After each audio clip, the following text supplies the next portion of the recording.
오늘은 마태복음 5장 13절에서 16절 말씀을 가지고 너희는 세상의 소금과 빛이라 라는 제목으로 같이 은혜 나누기를 원합니다. 염전을 하시는 분으로부터 들은 이야기입니다. 그분은 어느 날 일을 하다가 실수로 소금 한 가마니를 바다에 빠뜨렸습니다. 그리고 금세 건졌습니다.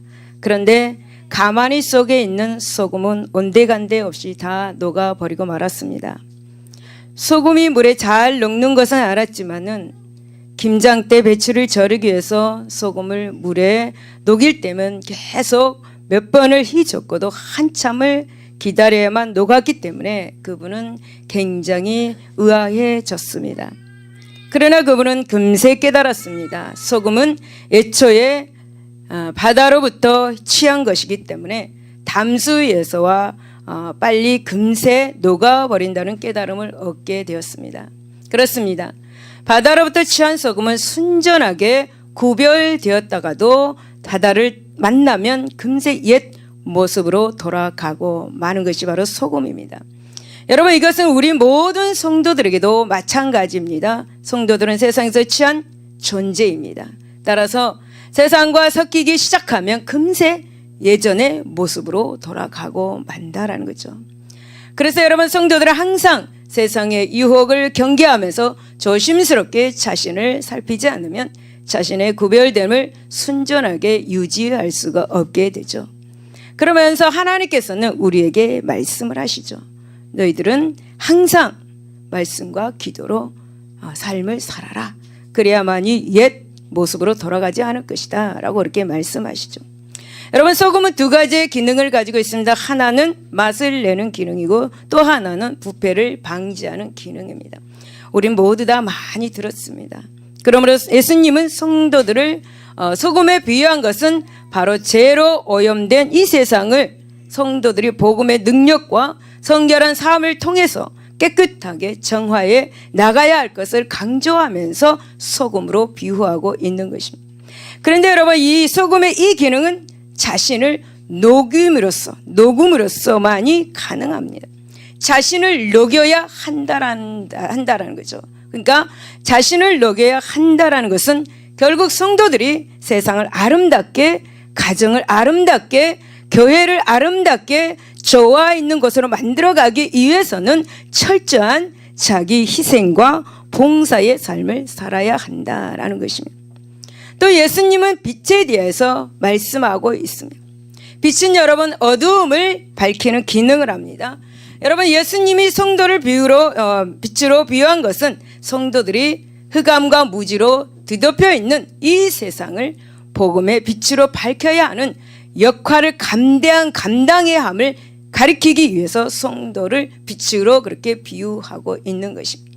따라서 여러분 소금이 죄의 확산을 방지하는 성도들의 사명을 가리킨다면 이제 빛은 이 세상에서 죄의 어둠을 몰아내야 하는 성도들의 사명을 가리킨다고 말씀드리고 싶습니다. 이와 같은 이제 본문의 내용은 결국 이제 하나님의 백성은 하늘의 신령한 복과 땅의 기름진 복을 누리는 것의 책임과 사명을 성도들이 감당해야 된다는 사실을 깨닫게 하기 위해서입니다. 그러니까 하나님 나라 역시 세상 나라와 마찬가지로 그 백성들에게 각종 혜택을 베푼 대신 또 예수님이 원하시는 여러 가지 의무를 실천하도록 우리에게 요청하고 있는 것입니다. 그렇다면 우리는 이제 본문을 통해서 다음과 같은 교훈을 발견할 수가 있습니다. 첫째, 성도들은 소금처럼 다양해야 복을 받을 수가 있습니다. 13절 너희는 세상의 소금이니 라고 그렇게 말씀합니다. 먼저 세상의 소금이라는 말씀에 우리는 생각해 보겠습니다. 여러분, 소금의 용도를 아십니까? 소금은 화학적으로 물리적으로 매우 다양한 용도로 쓰여지고 있는 자원입니다. 소금이 맛을 내는 식용으로 쓰이는 경우는 전체 생산량의 10%밖에 되지 않는다고 합니다. 그 외에는 다 공업용으로 쓰여지고 있다고 합니다. 여러분, 구약 성경에도 소금은 음식의 맛을 내는 데뿐만 아니라 모든 예물 속에 그리고 또 의약품 등으로 사용했다라고 말씀하고 있습니다. 여러분, 주님이 우리에게 이 세상의 소금, 이 세상의 소금 역할을 하라고 하신 것은 전도만을 염두에 두고 하신 말씀이 아닙니다. 전도와 다양한 은사와 다양한 재능으로 다양한 방법으로 세상 각 분야에서 하나님의 은혜와 그리고 사랑을 실천하라는 것입니다. 에베소 4장 11절 12절은 그가 어떤 사람은 사도로 어떤 사람은 선지자로 어떤 사람은 복음 전하는 자로 어떤 사람은 목사와 교사로 삼으셨으니 이는 성도를 온전하게 하며 봉사의 일을 하게 하며 그리스도의 몸을 세우려 하심이라. 여러분에게 주신 하나님의 그 은사 그리고 재능 그 모든 다양한 것들 여러분 하나님은 그것을 주신 이유가 바로 하나님의 몸된 몸을 성전을 세우기 위함이라 라고 말씀하고 있는 것입니다. 그러므로 사랑하는 여러분 복음을 전하는 일과 또 하나님께서 주신 달란트를 세상의 사회, 경제, 문화 그리고 정치 그리고 예술을 통해서 하나님의 사랑을 나타내야 합니다. 그것을 통해서 세상 가운데서 하나님의 은혜와 그 사랑을 드러내야 한다는 것입니다. 여러분 기독교의 뿌리가 깊고 그 열매가 많은 선진 기독교 국가일수록 성도들의 사역이 다양합니다. 그리고 하나님께서는 핏값으로 세운 교회들도 다양성을 띠고 또 그들은 그 다양성을 인정하고 있습니다. 여러분 우리나라 교회들은 어떻습니까? 우리나라 교회들 하나님의 사역을 굉장히 좁게 보는 교회들이 너무나 많이 있습니다. 여러분 이로 인해 가지고 이제 하나님께서 주신 은사와 재능을 다양하게 활용하지 못하는 단점이 너무나 큰 것을 보게 됩니다. 사랑하는 여러분 지금 이 시대는 21세기입니다. 성도의 역할이 세상 각 분야에서 다양하게 실현되지 못하면 교회는 고립되고 말 것입니다. 예수님의 복음의 진리를 전파하는 사역이 전문화되고 그리고 다양화되어야만이 우리 교회가 계속 복음 전파를 복음 전파를 할 수가 있고 또 교회들이 부흥해 나갈 수가 있는 것입니다. 여러분 원시적인 방식과 전통만 고집하고 있으면 이 다양화되어가는 이 세상에 복음의 전달 통로가 막히게 될 것입니다. 여러분 우리는 예수님을 믿고 구원받아 영생을 얻었습니다. 또한 천국을 소망하고 살아가는 하나님의 자녀들입니다. 하나님의 자녀는 복음을 전달하는 통로입니다. 그러므로 성도 각 사람은 이제 사회에서 자기의 직장과 일을 통해서 어떻게 하면 이 복음을 증거하고 소금같이 유익한 역할을 할 수 있는가라는 것을 생각해야 할 것입니다. 또 자신과 다른 방법으로 예수님을 증거하는 이웃 성도들의 역할도 우리는 인정할 수 있는 열린 의식을 지녀야 할 것입니다. 사랑하는 여러분, 이제 예수님 안에서 우리 모두는 신앙의 열린 의식으로 21세기 선진 한국 국가를, 한국 교회를 세워 나가야 되고 우리 교회를 세워 나가야 할 것입니다. 사랑하는 여러분, 우리 주부 되신 성도님들 중에 아마 혹시 소금이 부족해가지고 낭패를 경험해 보신 분들은 없는지요? 음식을 바쁘게 이제 만드는데 소금이 부족해가지고 이제 사올 틈이 없이 싱겁게 음식을 만들어가지고 가족들에게 또 손님들에게 이렇게 줬을 때 음식이 맛이 없다라는 말을 들은 경우가 종종 있을 것입니다. 음식이 맛이 없다라는 것은 무엇입니까? 소금의 간을 잘 맞추지 않았다라는 것입니다. 이 소금의 간을 잘 맞춘 음식은 어떻습니까? 정말 맛이 있습니다. 그렇습니다. 소금 한 알갱이 가지고는 음식의 맛도 또 다른 용도로도 쓸 수가 없습니다. 소금 한 알갱이들이 많아야 합니다. 소금 한 알갱이들이 많아야 맛을 낼 수가 있는 거죠. 그래야 용도에 맞게 또 조절할 수 있고 맛있게 음식을 만들 수가 있는 것입니다. 여러분, 소금이 부족한 음식, 정량의 소금을 넣지 않는 그 공산품들은 뭐라고 말합니까? 불량품이란 그런 취급을 받습니다. 성도 여러분, 예수님께서 우리에게 소금이 되라고 하신 말씀에는 많은 소금이 모여서 맛을 내어서 맛있게 음식을 먹게 한 것처럼 하나님은 우리에게 서로 연합하여 선을 이루라고 말씀하시는 것입니다. 하나님은 한 사람이 하나님의 능력을 발휘하기 어려우니까 한 사람 한 사람의 힘을 통해서 모두 다 힘을 통해서 하나님의 나라를 건설해 나아가라고 지금 말씀하고 있는 것입니다.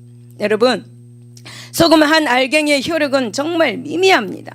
그러나 그 알갱이들이 합치면 그 효능이 온전해집니다. 이처럼 성도들도 서로 연합해야 합니다.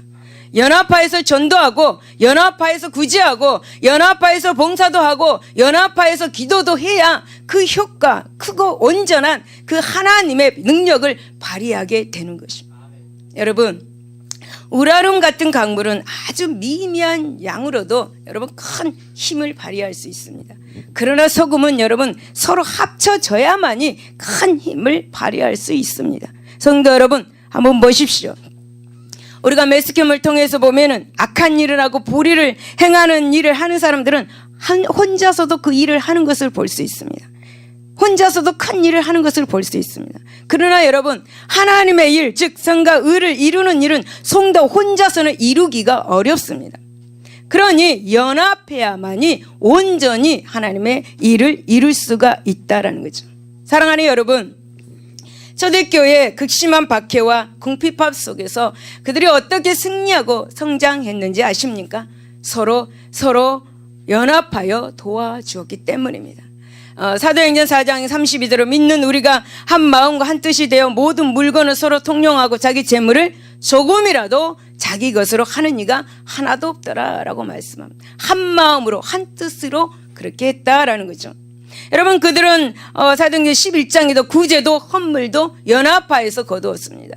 그리고 기도도 연합하여 했습니다. 또한 선교사도 연합하여서 파송했습니다. 그렇기에 이제 기독교가 세상에 온전한 소금 역할을 할 수가 있었습니다. 지금에 이르러 기독교가 세계 가운데 가장 유력한 그런 종교로 성장할 수 있었던 것입니다. 그러므로 사랑하는 여러분, 우리 소금처럼 연합합시다. 우리 소금처럼 연합합시다. 그래야 우리 예수님께서 교회를 통해서 하나님의 뜻을 이룰 수가 있는 것입니다. 여러분, 우리 교회 부흥을 원하신다면 우리 소금처럼 연합합시다. 같이 연합합시다. 여러분, 각 사람은 소금 한 알갱이 드립니다. 여러분, 한 사람들은 소금 한 알갱이 드립니다. 소금 한 알갱이들이 서로 협력해서 여러분 합해져야 합니다. 여러분, 갈라디아서 6장 2절에 너희가 짐을 서로 지라 그리하여 그리스도의 법을 성취하라라고 말씀하고 있습니다. 이것이 바로 하나님의 뜻입니다. 그러니 여러분, 우리 예수 안에서 우리가 하나 됩시다. 제발 하나 됩시다. 가정에서도 하나 되시기를 바랍니다. 여러분, 모두 다 주님께 드리는 제물 같은 소금으로 가정에서, 교회에서 헌신하여 복을 받을 수 있기를 바랍니다. 그리하면 우리 모든 가정들이 또 교회가 못 이룰 일이 없게 될 것을 믿을 수 있기를 바랍니다. 13절에 보면 예수님은 이렇게 말씀하고 쓸모없는 소금에 대해서도 말씀합니다. 즉 소금이 만일 그 맛을 잃으며 라고 이렇게 말씀하고 있는데요. 여러분, 소금도 너무 오래되면 그 짠 성분이 사라진다고 합니다. 이런 말을 많이 들었을 것입니다. 그러나 오늘 여러분, 저는 다른 각도로 한번 생각해 보기를 원합니다. 맛 잃고 쓸모없게 된 소금에 대해서 한번 생각해 보기를 원합니다. 우선 소금은 아주 흔한 자원입니다. 소금이 전혀 없는 땅은 지구에 단 한 군데도 없습니다. 여러분, 만일 소금이 없는 세계가 있다면 그곳에는 생물이 살 수가 없는 것입니다. 그러기에 하나님은 온 모든 인류와 동물과 그리고 생물들이 소금을 얻을 수 있도록 온 땅에 소금을 예비해 두셨습니다.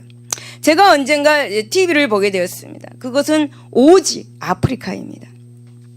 이것은 부부인데도 불구하고 1년에 한 번, 두 번 같이 자고 그 외에는 남자는 남자 숙소에서 여자는 여자 숙소에서 그렇게 잠을 잡니다. 이렇게 오지입니다. 그것은 약은 찾아볼 수가 없는 것이겠죠, 당연히. 여러분, 그곳에 사는 사람들은 아프면은 산속 깊은 곳에 있는 조그마한 웅덩이에서 물을 가져와서 어떤 나뭇잎에 묻혀가지고 그것을 불로 태워서 그 가루로 아픈 상처에 붙여서 치료를 했습니다. 그 물은 바로 소금물입니다. 그런데 신기하게 그 상처가 낫는 것입니다. 배가 아파도 그 가루를 먹으면 배탈이 멈추고 했습니다. 이렇게 하나님은 소금을 취할 수 있도록 예비해 두셨습니다. 어느 곳에든지. 여러분, 바다가 없는 것은 산의 암석에서도 소금을 얻을 수 있도록 예비해 두셨습니다.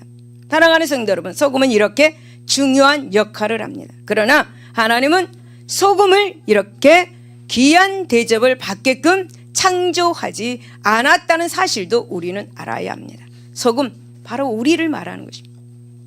여러분, 바닷물이 다 마르면은 70m 두께의 소금밭이 대신 생겨난다고 합니다. 그리고 그 소금밭이 육지를 덮는 다음에 50m의 두께로 덮을 수가 있다고 합니다. 여러분, 소금은 이처럼 풍성하고 흔하게 얻을 수 있도록 하나님께서 만들어 놓으신 것이죠. 그러므로 우리에게 세상의 소금이 되라고 하신 이 예수님의 말씀의 의미를 한번 우리 생각해 봅시다. 성도는 하나님께서 예수님의 핏값을 주고 사신 아주 귀한 존재들입니다. 하나님의 귀한 보물 같은 존재들입니다. 베드로전서 2장 9절에 보면 왕 같은 제사장이라고 말합니다. 그리고 거룩한 나라라고 그렇게 말합니다. 여러분, 왕 같은 제사장들이고 우리는 하늘 시민권을 받은 특권자들입니다. 여러분, 그러나 우리는 우리 이웃 사람들에게는 쉽게 얻을 수 있는 소금 같은 존재가 되어야 합니다. 우리가 세상에서 종교적으로 귀족적인 자세를 가진다면은 우리는 쓸모없는 소금 같은 자로 취급당하게 될 것입니다. 예수님 당시 유대 종교자들이 그랬습니다. 그들은 종교 전통과 그리고 형식에 얽매여서 마땅히 의식에 베풀어야 하는 그 하나님의 사랑을 예면했습니다. 이들은 누가복음 10장에 말한 선한 사마리아 사람 비유에 등장하는 제사장과 레위인들처럼 말입니다. 또 마태복음 9장에 보면 그들은 세리와 창기와 사마리인들까지 사랑하시는 이 예수님의 선한 행실을 보고 욕한 사람들입니다. 또 형식적인 종교의 틀을 부수고 안식일에도 그리고 병을 고쳐주시는 예수님의 은혜를 이단시하였습니다. 바로 이와 같은 종교적 귀족 의식에 사로잡힌 자들이 바로 맛 잃은 소금들입니다.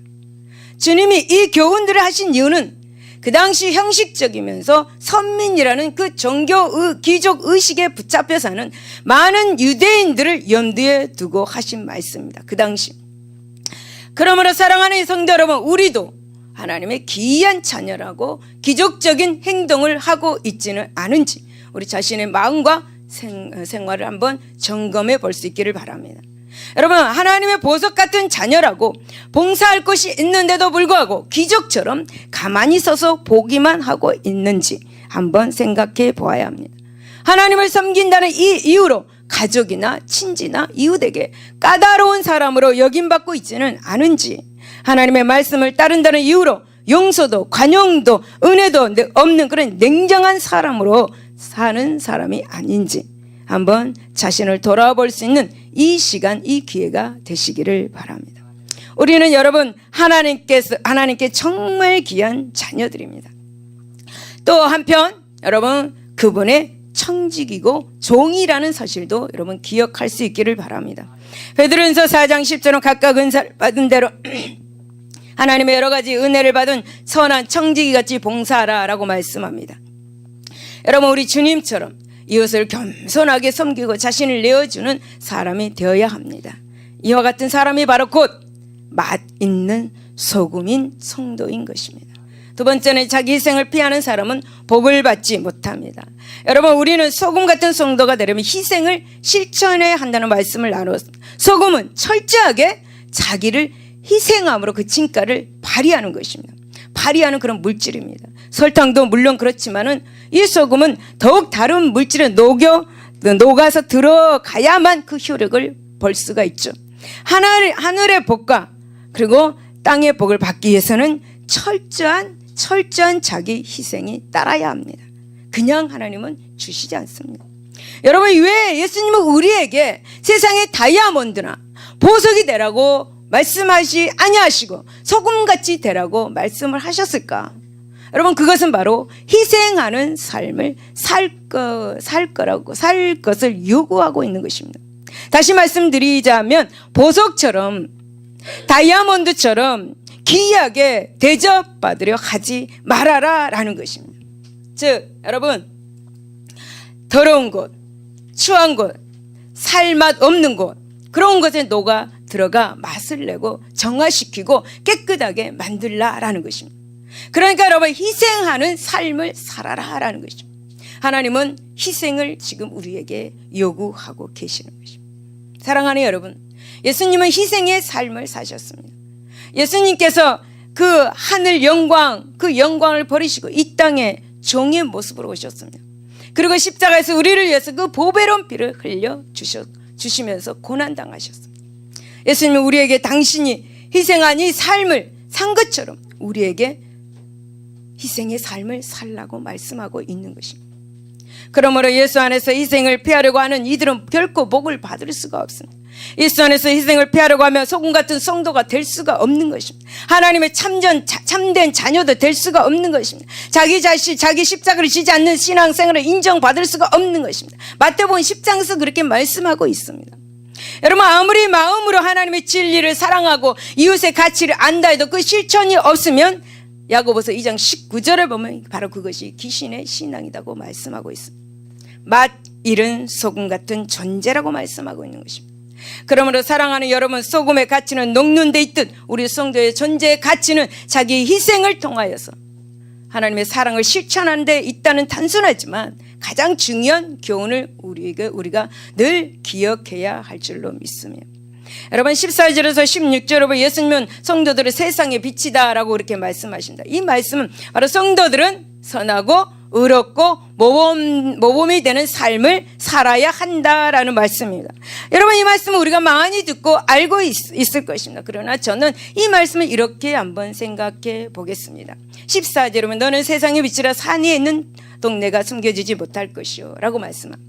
이 말씀을 제가 가만히 생각해 보니까 이 말씀 속에는 성도가 태양 같은 위대한 존재는 아닐지라도 별빛 같은 존재가 되어야 한다라는 것을 발견하게 되었습니다. 여러분, 우리는 상식적으로 빛에 대해 생각하면 무엇이 생각납니까? 태양이 생각이 납니다. 태양. 왜냐하면 빛의 근원이기 때문이죠.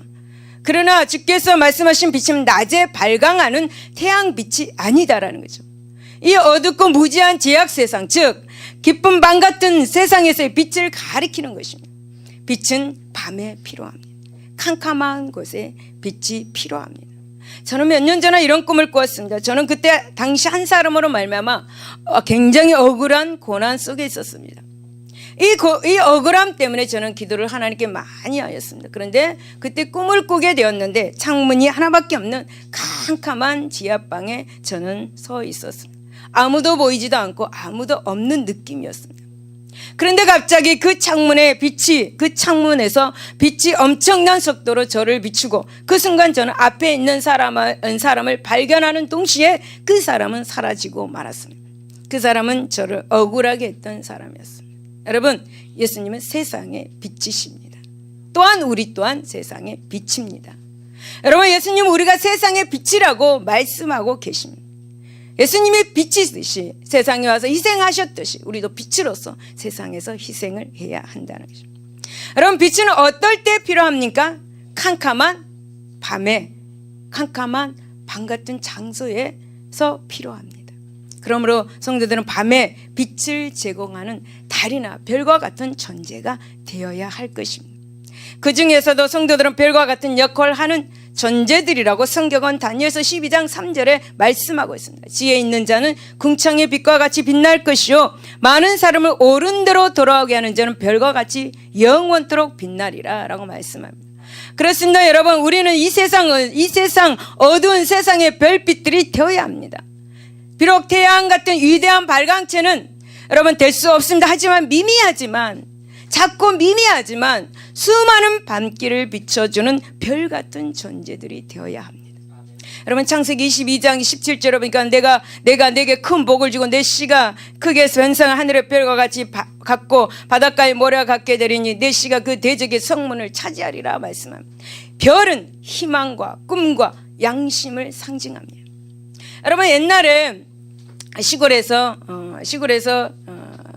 어린 시절을 보낸 분들은 다 알 것입니다. 시골에서 밤에 하늘을 보면 별이 어마어마하게 많습니다. 시골에서 별빛을 보면서 자기 마음을 비추어 보고 그리고 시도 한번 써보고 그리고 어떤 길을 나의 꿈이 어떤 꿈을 가져야 될 것인가, 선한 길과 또 진리의 길, 이런 길을 갈 것을 다짐했습니다. 그러나 요즘 어떻습니까? 요즘 별빛이 보입니까? 여러분, 요즘에 저녁에 밤에 하늘을 보았습니까? 요즘 현대인들은 별빛을 보지 않고 별빛 대신 다운타운의 현란한 네온 사인을 보고 TV와 컴퓨터 화면의 빛에 취해 있는 것을 보게 됩니다. 여러분, 슈바이처 박사는 이렇게 말했습니다. 하루 3번씩만 하늘의 별빛을 보라 라고 했습니다. 여러분, 별빛은 사람의 마음으로 순수와 영혼을 떠오르게 하는 그리고 만드는 힘을 지녔기 때문입니다. 그래서 하나님께서도 창세기 15장 5절에 이렇게 말씀합니다. 아브라함에게 그를 이끌고 밖으로 나가 이르시되 하늘을 우러러 무별을 셀 수 있나 보라. 또 그에게 이르시되 내 자손이 이와 같으리라 라고 말씀합니다. 아브라함의 신앙이 흔들릴 때 아브라함을 데리고 하나님은 밖으로 나가서 하늘의 별빛을 보여주시면서 그에게 하나님의 그 은혜를 확인시켜 주신 것을 보게 됩니다. 사랑하는 여러분, 이제 혼자서 비추는 예수님의 복음의 빛을 이 흑암과 같은 불신앙과 제약된 그 세상을 여러분 대낮처럼 환하게 만드는 일을 할 수가 없습니다. 혼자서는 할 수가 없는 것입니다. 여러분, 성도가 없는 세상, 그야말로 사단의 그 권속 속에서 암흑의 세상, 절망의 세계가 될 것입니다. 그러나 우리 온 성도들이 자기가 속한 그 자리에서 비치는 이 복음의 빛들의 가치는 엄청난 능력을 발휘하게 될 것입니다.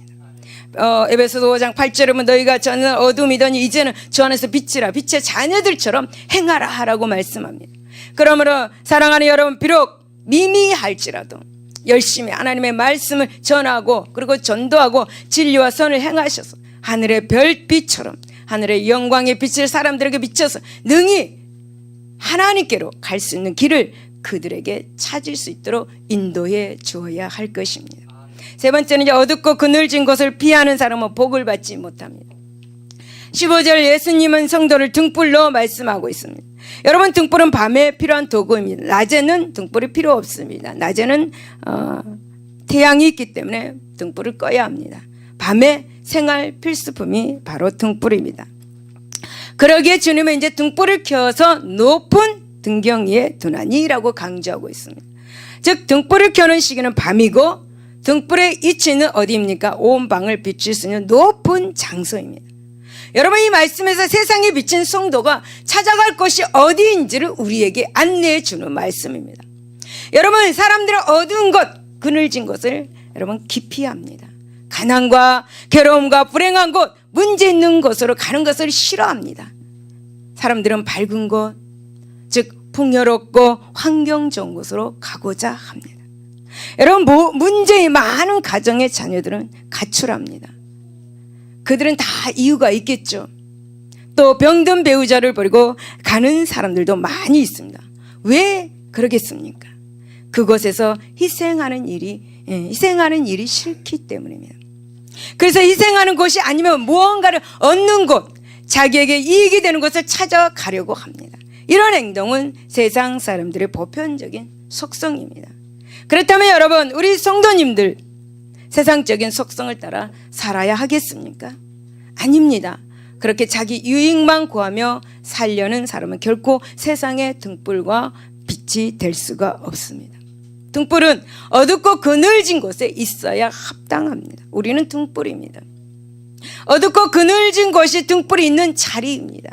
그러므로 사랑하는 성도 여러분, 문제 있는 곳, 가난한 곳에서 피하지 말고 그 장소에서 그대로 있어야 합니다. 악이 있는 곳에서는 손으로 악을 이겨내야 하는 것이 합당한 것입니다.